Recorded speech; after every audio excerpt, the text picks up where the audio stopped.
The Romeo1 reflex sight has been shipping on the RX, the P320 RX, and the MK RX from SIG Sauer since about late summer, but still not a lot of people have had time with either the RX or with the Romeo1 unit alone.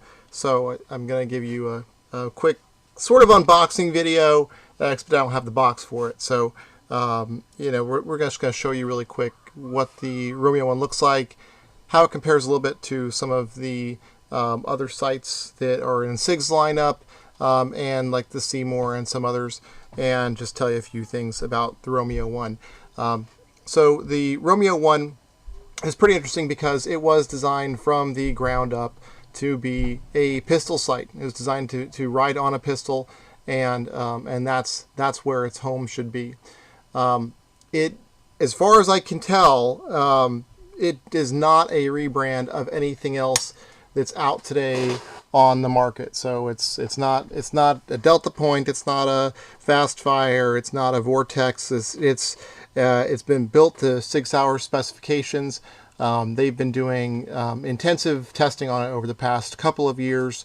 That includes lots and lots of things to essentially harden the sight, bulletproof the sight, make sure that the sight itself will hold up to the recoil of being on a handgun, since it ships pre-mounted in the slide of the P320 RX, as well as several other RX models that are either have shipped or will be shipping very shortly. Quickly on the RX package, which is again the complete P320, including the Romeo1 and including these taller suppressor sights. These are actually night sights, and again, it's already milled out for the Romeo1. And the MSRP on that, I think right now, is $869. You can find it cheaper. The initial MSRP, the Cabela's exclusive, which was for the two-tone, which is what this slide is. It's essentially a stainless slide. And then the black grip was $799. But again, if you shop around, you can probably even find it cheaper than that. And that, of course, is way, way cheaper than having to have a, getting another pistol, even optics-ready pistol, and then buying a separate optic and then putting it on there. And the other thing, of course, that's important is this whole package as a system with the optic, with the night sights, with the milling. It's all supported by SIG Sauer. And so if you have any problems with the system itself, then you just call SIG Sauer and they should point you in the right direction to get it addressed. A couple of really unique things that I haven't seen on another small reflex sight like this is if you look at the sides, they're actually tapered in, and they're actually they both taper into each other, and they taper into each other almost like they're a giant rear sight. In fact, when you look at the dovetail, the way this is cut, and I say dovetail on purpose, it's not just something that's milled out for the optic. You can't actually insert it from the top. It does not fit that way. It actually essentially drifts in from the side, and that's how it stays steady on the gun, is because you actually have to push it in to the notch from the side, because it's like a basically like a giant rear sight. It's dovetailing like a rear sight, so it won't come out going up. You actually have to slide it in from the side, and then of course you set it into place with these two set screws here. They look to have a little bit of blue Loctite on them, and we'll get to that in just a minute. So the design itself is kind of unique. Again, designed to be specifically on a pistol. There are versions of the Romeo1 that are set to come out that have both. There's one version that has a 1913 rail adapter on it, and then there's another version that has, I think, a key mod rail. I'm not sure what the timeline is to get that. And then finally there's a version that has an adapter kit, which has, I think it's for 12 different handguns, has little adapter plates. So if you want to slide it into the dovetail mount of another adapter plate, you can do that. The housing itself, the lens is glass. The housing is magnesium. Sounds right. And so it's actually very light. You look at the Delta Point Pro. That's actually about 2 ounces. Whereas because this is a magnesium housing, it's supposed to be very durable, and you put it on the scale with the battery and the cap and everything else, and it comes out to 0.8 ounces, which is really, really light. And then, of course, SIG has, with their P320s, they use a lot of internal lightning on the slides. So in these areas right here, you'll see lightning cuts up front. You'll see quite a bit of lightning all the way down here in the back. And so with the RX slide, even with the heavier suppressor sights, even with the Romeo Romeo1, it's only something like 0.2 ounces heavier than the stock P320 slide. So they've done a really good job of keeping the weight down. That means in recoil, it shouldn't be more sluggish or anything like that. Again, if you add 2 ounces to a slide, you're going to notice a big difference, and it's going to have to you have to tune that out with recoil springs, and it will just be a little bit slower. Have a little bit more trouble running heavier bullets with it. It'll just feel kind of sluggish. So SIG's been trying to keep that weight down, and they seem to have been doing a pretty good job with that. So back to the sight, a couple of things that are important. Some of the early adopters of the sight were seeing some issues with it going out, and SIG has traced those issues down to actually not really just the battery cover, but really the tightness that you're putting the battery cover on. It ships with this cool little tool, which has one end has a little battery cover tightener, and the other end has just a little flat blade screwdriver for adjustment of the sights. And I can get the sight adjustment in just a minute. And so what people have found out, and what SIG has advised customers now, is that if you see it going out in recoil, it's just a sign that you hadn't tightened the battery cover down quite tight enough. And so they're saying, and I'll read their verbiage here. The condition is caused by the battery cover not being fully tightened. To ensure proper function of the Romeo1 sight, the battery cap should be tightened completely. And it says in parentheses, to the stop, full thread engagement. Proper installation of the battery cap requires approximately 5 to 10 inch-pounds of force. Hand tighten with a screwdriver. So again, the important part was that last part where they said hand tighten it with a screwdriver. So instead of using the plastic tool, which they gave you, which is pretty cool and can work pretty well for setting it in place initially, they recommend actually getting a screwdriver blade that fits correctly, and then they give you a torque spec between 5 and 10 pounds. And just putting this on, I did find that actually 10 pounds is a lot. It is a lot more than I expected it would be. I do have about 3,000 rounds on one of these setups already on the Romeo1 without any sort of issue with anything going out or failing. And so let's see, there's about as tight as I can get that with a plastic tool. Let's just check that out. And then so what I did originally is, since I knew that was an issue, I did take a screwdriver and tighten that down, and I actually saw 0 issues with that. So since I've tightened this down once already, I have an idea. You can see the open is not quite faced towards the lens, and this is about as tight as I can get it with this plastic tool. Yeah, it really is about it. So with my torque wrench and 10 pounds of torque on it, yeah, it spins another quarter turn pretty easy, and that's about where it should start snapping. Yeah, right there. So that was another quarter turn past what felt, really tight with the plastic tool. So don't be afraid to tighten it down. Don't put Loctite on it or anything else, please. It shouldn't be necessary. Okay. So on the battery life, I don't know exactly what it is. I think it's spec'd at 25,000 or something like that hours. It's kind of hard for me to tell how that's spec'd, because it does have an auto off feature. The brightness settings itself has 3 brightness settings, and let's see if we can get any of this on camera here. To turn it on, you should be holding it down for 2 seconds to the side, and that should, there it goes.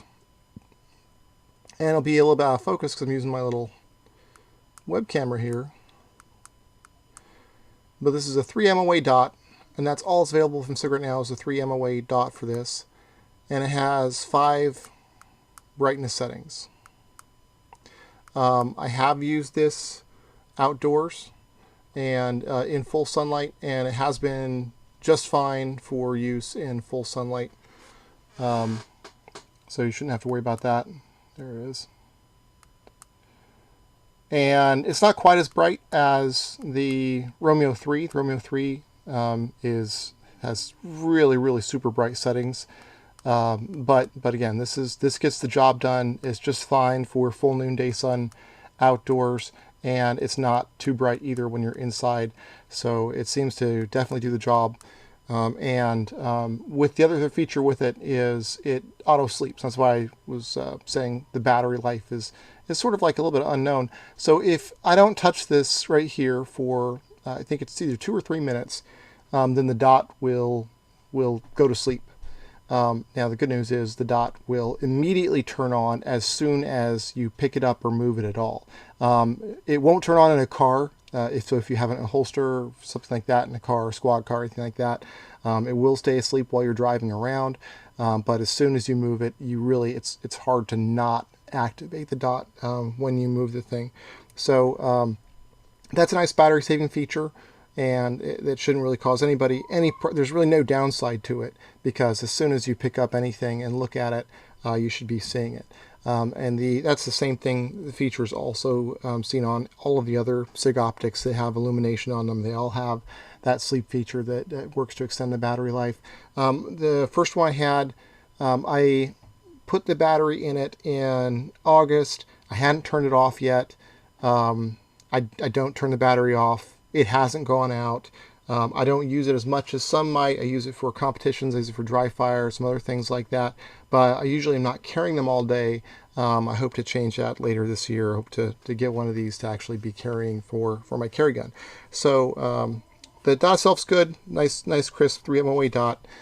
And then we can just get the adjustments on the dot. Unlike Seymour or some of the other, even like the Romeo 3, the Romeo 3 has a set screw, right? The Seymours have a set screw. So if you want to adjust the dot, you would untighten the set screw. The Romeo 1 does not. So the Romeo 1 actually has these springs that hold the adjustment in place. So it's essentially, you just take a screwdriver right to it, and you make your adjustments. And each of these lines here, there's some very fine lines. Might be a little hard to see on the camera, but they're very fine lines around the adjustments. And those lines are, I believe, 1 MOA lines. But actually, this does have nice felt click adjustments. So the first model I had did not.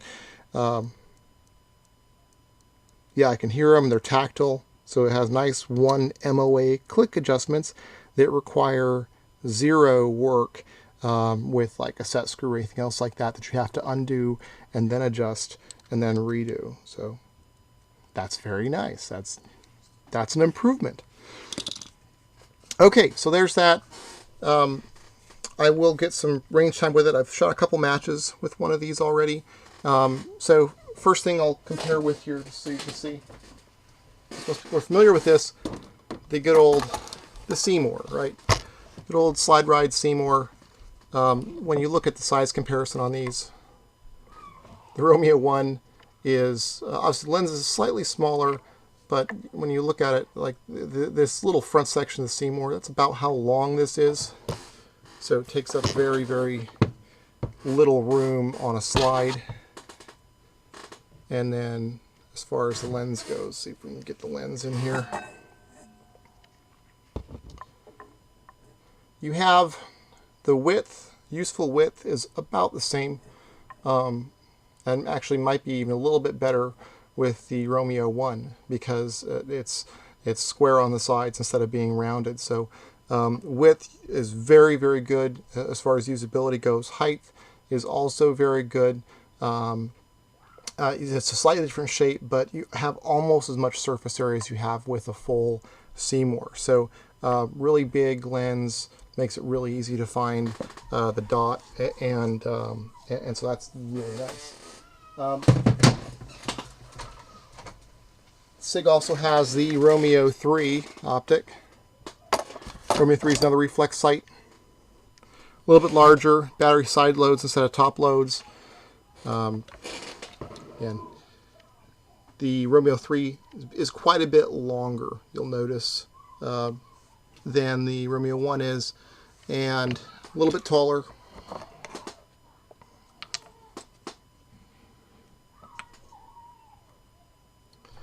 And the lens on the Romeo 3 is more of a round lens, similar to the Seymour.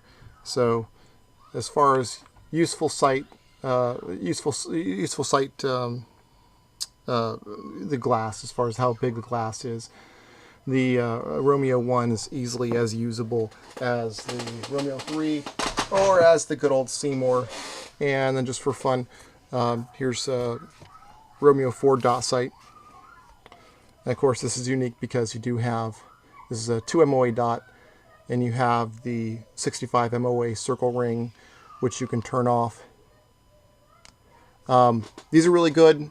Actually, on my PCC gun, I'm preferring right now the Romeo 3 over the Romeo 4 just because you don't have as much around the lens. So, I think that's all I wanted to say about the Romeo 1 for the time being.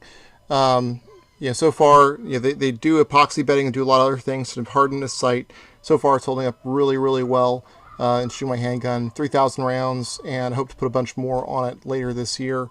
Lots of nice features, and if you have a chance, you should definitely get one of these, especially if you can get one that's already built into one of the handguns, because it's holding up, and as value for a package, it seems to be excellent.